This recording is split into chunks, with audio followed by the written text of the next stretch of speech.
Evening student. आज की class में हम कक्षा 10 समांतर क्रम में जुड़े तीन प्रतिरोधों के लिए तुल्य प्रतिरोध के लिए सूत्र ज्ञात करेंगे, जो कि अति महत्वपूर्ण है। यहाँ जैसा कि परिपथ बनाया गया है, परिपथ में यहाँ पर आपकी बैटरी लगी हुई है, ये कुंजी है, यहाँ पर आपके पास आई धारा बह रही है। क्योंकि ये समांतर क्रम में जुड़े हुए हैं बच्चों, तो समांतर क्रम में धारा का मान अलग अलग होता है। यहाँ पर धारा आई है, धारा आई यहाँ से जब यहाँ जाएगी, बिंदु ए से अंदर जाएगी धारा, तो यहाँ पर ये R1 R2 और R प्रतिरोध तीन लगे हुए हैं, तीनों में धारा अलग अलग प्रवाहित होगी। तो यहाँ से धारा आई जब यहाँ बिंदु ए के अंदर जाएगी तो I1 I2 और I3 धारा बहेगी। और यहाँ पे तीन प्रतिरोध R1 और R2 दिए हुए हैं, जबकि यहाँ पर समांतर क्रम में बच्चों जो विभवांतर होता है वो समान रहता है। समांतर क्रम में विभवांतर का मान कैसा रहता है? समान। यहाँ पर बिंदु ए और बी के बीच विभवांतर कैसा रहेगा? समान। V का मान कैसा रहेगा बच्चों? समान। ये कुंजी लगी है, I धारा यहाँ से प्रवेश करेगी और I1 और I2 और I3 में बट जाएगी। R1 R2 R3 यहाँ पर प्रतिरोध अलग अलग होंगे और विभवांतर यहाँ पर समान रहेगा।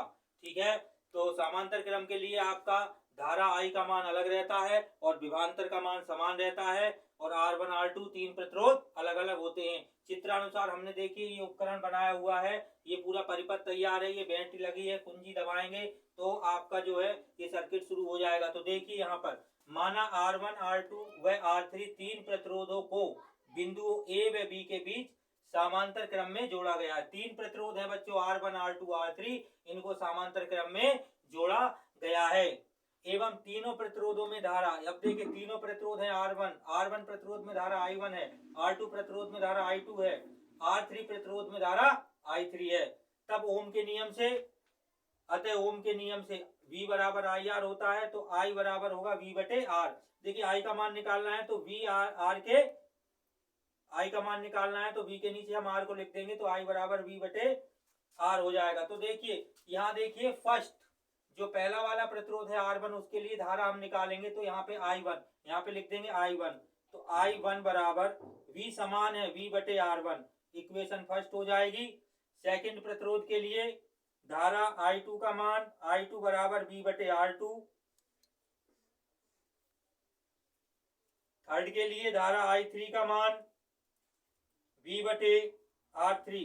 अब देखिए इक्वेशन फर्स्ट सेकंड और थर्ड को हम जोड़ लेंगे समीकरण 1 व 3 को जोड़ने पर, तो यहाँ लिख देंगे समीकरण 1 + 2 + 3 को जब हम जोड़ेंगे तो देखिए पहले लेफ्ट साइड जोड़ेंगे।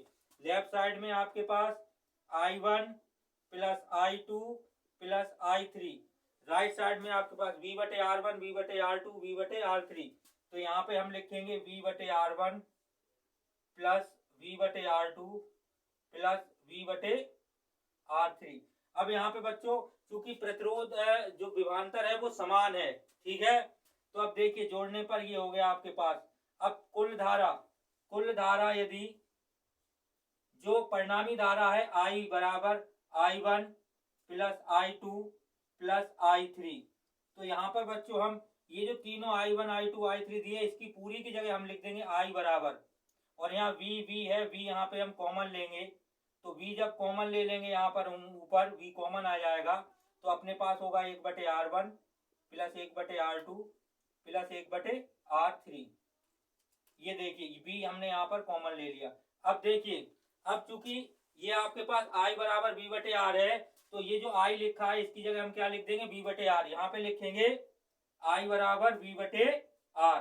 तो बच्चों देखिए ये जो I है, I धारा है, इसकी जगह हम लिख देंगे V बटे R बराबर V ब्रैकेट 1 बटे R1 + 1 बटे R2 + 1 बटे R3। V से भी कैंसिल हो जाएगा बच्चों, तो यहाँ पे 1 बचेगा। 1 बटे R बराबर 1 बटे R1 + 1 बटे R2 + 1 बटे R3। ये आपके लिए समांतर क्रम के लिए सूत्र तैयार हो गया। इसी के सहारे हम जो समांतर क्रम में सवाल आएंगे उनको हम परिपथ से जुड़े हुए सवालों को सिद्ध करेंगे। तो समांतर क्रम में आपके पास 1 बटे R बराबर 1 बटे R1 + 1 बटे R2 + 1 बटे R3 हो गया है। अब आप इसमें एक बात का ध्यान रखेंगे कि यहाँ पर आप I बराबर V बटे R सूत्र याद रखना है आपको। I बराबर V बटे R, और पहले परिपथ के लिए I1 कर देंगे, I1 बराबर V बटे R1 दूसरे के लिए I2 बराबर V बटे R2, तीसरे के लिए I3 बराबर V बटे R3, और तीनों को जोड़ देंगे। यहाँ पर समीकरण 1 व 2 3 को जोड़ेंगे तो लेफ्ट साइड का जोड़ेंगे तो I1 plus I2 plus I3, I1 plus I2 plus I3 ये लिख दिया हमने।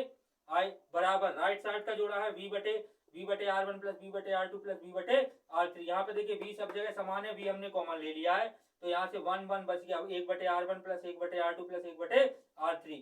तो अब यहाँ पे देखिए ये लिखा है I बराबर V बटे R, तो यहाँ पे I की जगह हमने लिख दिया V बटे R, V से भी कैंसिल हो गया तो 1 बटे R बराबर 1 बटे R1 प्लस 1 बटे R2 प्लस 1 बटे R3। अब समांतर क्रम में एक बात आपको ध्यान रखनी है, विभवांतर को समान रखना है, विभवांतर को समान रखना है, और धारा I1 I2 और आपका जो प्रतिरोध है R1 R2 वो अलग अलग रहेगा। ठीक है बच्चों, आप इसको अच्छी तरह से नोट डाउन कर लीजिए, 4 नंबर आपका पक्का है। ठीक है।